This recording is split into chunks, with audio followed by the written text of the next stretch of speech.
Eto na mga kapatid, sa entertainment, nagsalita na si Mark Heras tungkol sa video nung siya ay nakitang umiiyak. Ayon sa bad boy ng dance floor, umiyak siya dahil sa personal na problema. Pero hindi niya na binanggit kung ano ito. Ang paalala ni Mark, huwag gumawa ng kwento para lamang sa content. Nilinaw rin ni Mark na may project siyang ginagawa at hindi totoong umiiyak siya dahil wala siyang trabaho. Isinugod po sa ospital si Optimum star Claudine Barreto matapos daw pong maaksidente sa gitna ng taping.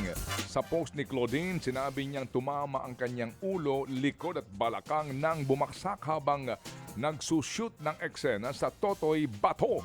Bagamat iniinda ni Claudine ang sakit, nasa maayos po naman daw siyang kalagayan at nagpapagaling. Bago yan, ipinost pa ni Claudine ang kulitan sa Totoy Bato set kasama si Kiko Estrada. Si Claudine ay gumagana bilang Diamond na tita ng bidang si Totoy. Gabi-gabi pong napapanood ang Totoy Bato. Tuwing alas 8, sa TV5. Ayan, nakita ko yung pictures nito, Manong Ted. Oo, akala ko nga parang joke lang. Pero sabi ko parang eksena. Eksena pala talaga. Eksena doon sa Totoy Bato. Pero kapag ka talaga medyo umiidad ang tao, ayan, no? Oo, yan, nakikita natin. Ayun, doon siya napasama yung bagsak. Ay, pagaling po kayo. Pagaling, Claudine. Eto naman, payag na si Queen Mother Carla Estrada sakaling magdesisyon na mag-settle down na ang anak niyang si Daniel Padilla. Ilang beses nang naispatan si DJ na kasama si Kyla Estrada. Sabi ni Carla, anumang desisyon ni Daniel sa buhay niya, hands off na raw siya. Responsable na daw ang kanyang anak.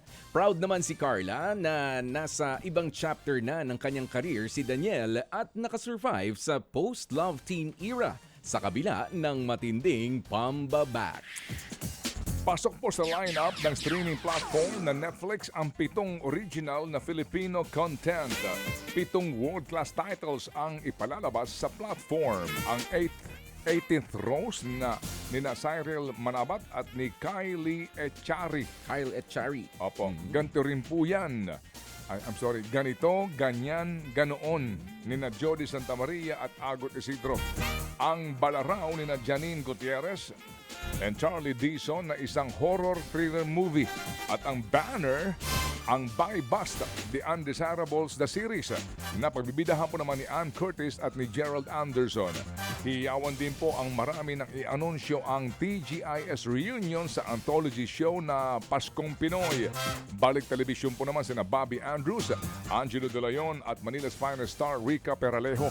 Mapapanood ang lahat ng yan sa Netflix. Muling nagbenta ng trophy ang dating child star na si Jiro Manyo kay Boss Toyo.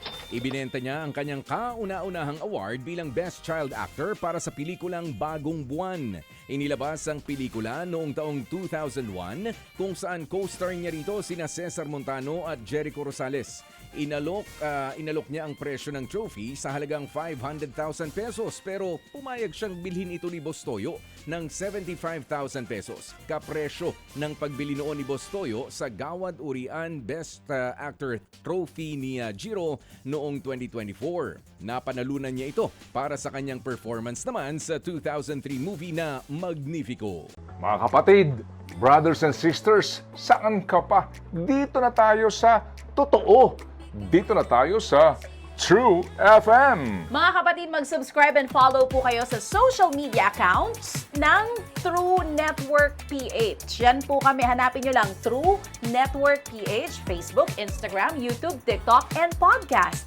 Mapa Apple or Spotify man yan, mahahanap nyo kami. Lahat ng mga napapanood at napapakinggan nyo po sa programa, nasa social media accounts namin yan. So paano mga kapatid? See you sa social media!